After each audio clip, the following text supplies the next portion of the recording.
Again, to our talk tonight. Tonight we'll be going over some healthy winter tips. Some of the stuff that I go over tonight for the first part of this, you may remember from last year and the year before. Sometimes we have to hear things a few times, but I'll be going over some short and simple things just as far as keeping ourselves healthy this year, or this winter. So number one, I'd like to start with cold and flu season. So we typically hear it this time of year, boy, it's getting colder outside, especially with the wind here tonight. But why cold and flu season? Because I always think, well, do viruses go on vacation during the summer? And truth be told, and this goes back 10 years ago, but there was a 2011 Virginia Tech study, and they found per cubic meter of air, on average, there's 16,000 viruses. So in a cubic meter isn't all that big. And we're exposed to that all year long, so not just in the wintertime. Now in the wintertime, cold air is drier air, so it's easier for things to get stuck in our mucous membranes. But if you look at that, there's 30 trillion cells in the human body, as many as 100 trillion bacteria and 400 trillion viruses in the human body. So we're much more other things, so to say, than we are actual human cells. So instead of cold and flu season, one of my favorite characters, if you remember this guy, Uncle Eddie, instead of cold and flu season, I'd like to call it stress, sugar, and low vitamin D season. On a lot of our talks, we always talk about eat well, think well, move well, and in some of our last few, we've gone over the stress response. We'll be going over more of these as we get into next year. Obviously, in the past year and a half, stress has been really high for just about everyone. But as far as one of the biggest things, stress-wise, it suppresses the immune system. And we'll be going over more things you can do to mitigate the effects of stress as we get into 2022. As far as sugar is concerned, a single teaspoon of sugar can cause a 40 to 50% suppression of the immune system for up to 4 to 5 hours. So during the wintertime, the macadamia nut cookie is one of my favorites, that and cheesecake. The biggest thing, if I'm gonna be having things with sugar, I just don't wanna graze on it. And if you think around the holidays, what do? We graze on it a little later morning, afternoon, night, and then the next day. So if I keep grazing on sugar and I keep suppressing my immune system, going back to my second slide, 16,000 viruses per cubic meter, you just become more susceptible to them. So how much sugar is that? So a single teaspoon? Well, a single teaspoon is one of these, 1 sugar cube. In a can of Coke, you have 10 cubes, so almost 40 grams of sugar. So if you think of that, just by suppressing the immune system, going back to this slide, a single teaspoon, well, what happens if you have more than 1 Coke a day? In fact, I've had patients over the years say, yeah, I have 12 Cokes a day. I actually had a gentleman, and I can't even remember the number now, but he was over 40 cans of Mountain Dew a day. And he was skinny too. He looked like he took care of himself. But that's essentially all that he did. He drank Mountain Dew and he played video games. So how much sugar is in your favorite foods? Going through this, a can of Coke, that number was a little bit lower, but if you look at the sugar cubes, look at some of these things. Milk chocolate, milkshakes. I mean, so when you start to add up all the sugar that you eat throughout the day, it's an unbelievable amount. Bagels, even certain breads. See one of the healthiest things on here? Broccoli. Does anyone make a ton of broccoli for the holidays? Broccoli season. Vitamin D, I always like starting out this time of year, and we typically say September through May, but 2,000 IUs per 100 pounds of body weight. That's our general rule as far as getting to optimum vitamin D levels. So if you look at this chart right here, vitamin D is measured in what's called nanograms per milliliter. Has anyone in here had their vitamin D levels tested? One? Okay, do you remember where you're at? Not to put you on the spot. So, we were up. and it's one of those, like, if I see my medical doctor, he normally wants to test my cholesterol levels. And that's about it. I get a lipid panel. Vitamin D is something I won't test every year, but ideally this optimum range, and where it says 50 to 70, we usually want patients to be between 50 and 80 nanograms per milliliter. Now at 30, if you go into say your doctor and you measured at 30, they'll say, hey, you're good to go. And that level there, we call that the minimum wage. I mean, that's barely enough to be healthy. Now, can you take too much vitamin D? Absolutely. If you start getting over 100 nanograms per milliliter, so to get to those levels though, you're going to be having to take 40, 50,000 IUs of D3 every single day for several months. In fact, I've never seen it in my career. I had one of my patients with the lowest levels that I've ever seen. She was at a 3. She's now at a 15. And the interesting thing, the lower your vitamin D levels go, the more likely you are to have MS. So talk to someone who has MS, see what their vitamin D levels are at. That's why, and even if you look at, now I know it's not correlation causation, but if you look at the equator, very low instances of MS. So it's not just for cold and flu season. Going back, and I know I brought these up a couple times, but I feel the need to really hammer the point home. This was earlier on in the pandemic, and if you look at this, these are COVID-19 severity by vitamin D level. These were the patients that had levels over 30. 96% of them had mild cases. Now, how many companies are mandating that everyone has good vitamin D levels?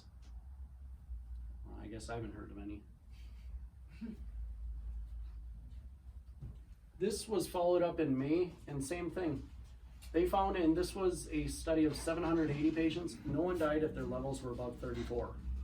And once again, I don't hear any employers or any governments mandating adequate vitamin D levels. To get to this level, going back to that slide where I mentioned 2,000 IUs per 100 pounds of body weight, even if a person was doing 1,000 international units, you could probably get to this level. My levels when I last checked at the end of last October, I was at 65.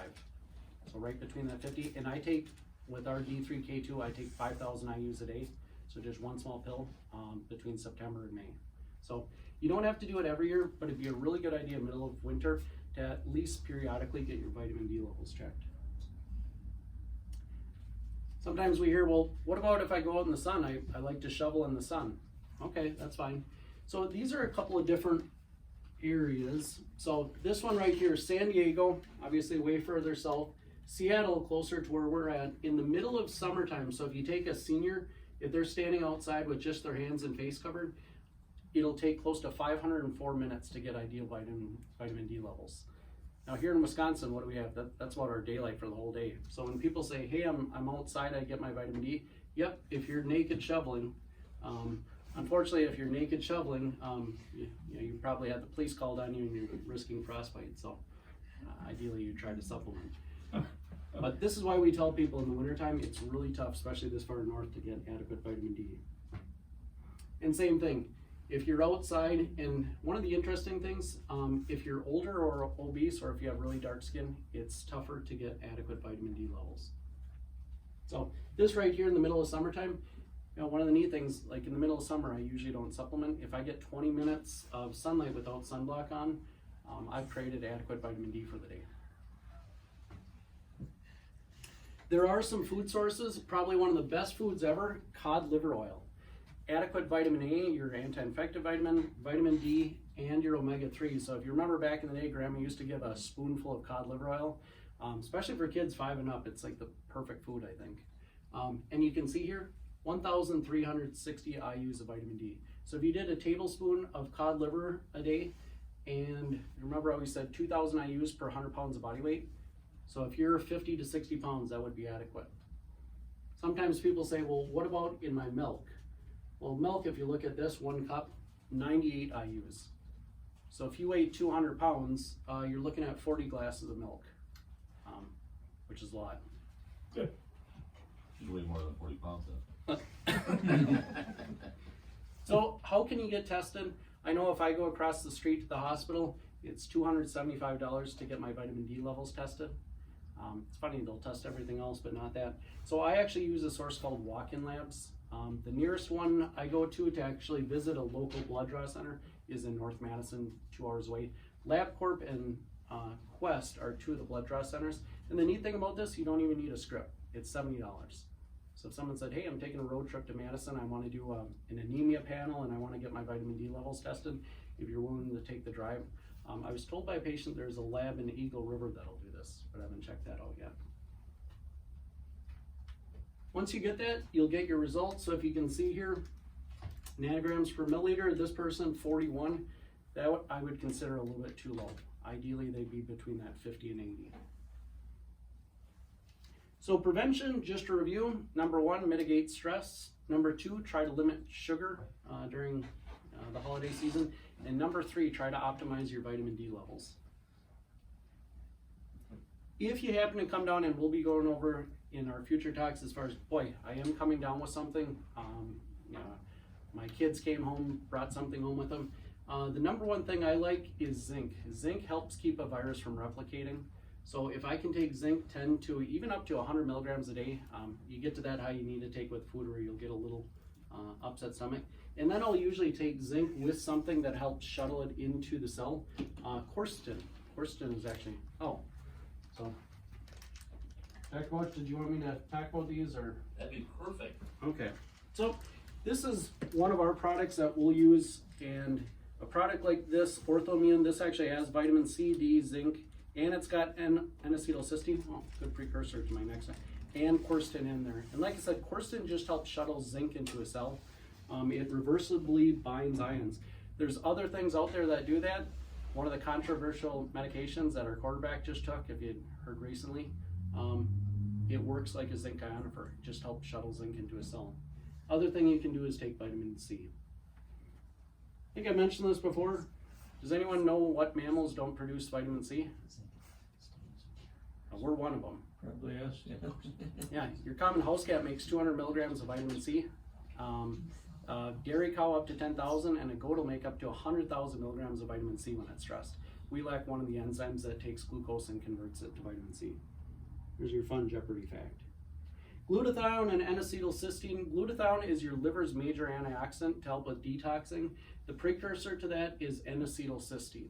N-acetylcysteine is a medication that's been around for a lot of years. If you overdose on Tylenol, they'll actually give you an IV of NAC. Kind of interesting, Amazon made NAC impossible to get. They took it off their website last year. Why that is, they have their answers, I guess. This seminar I was at here a month ago, cardiologist who was talking about glutathione.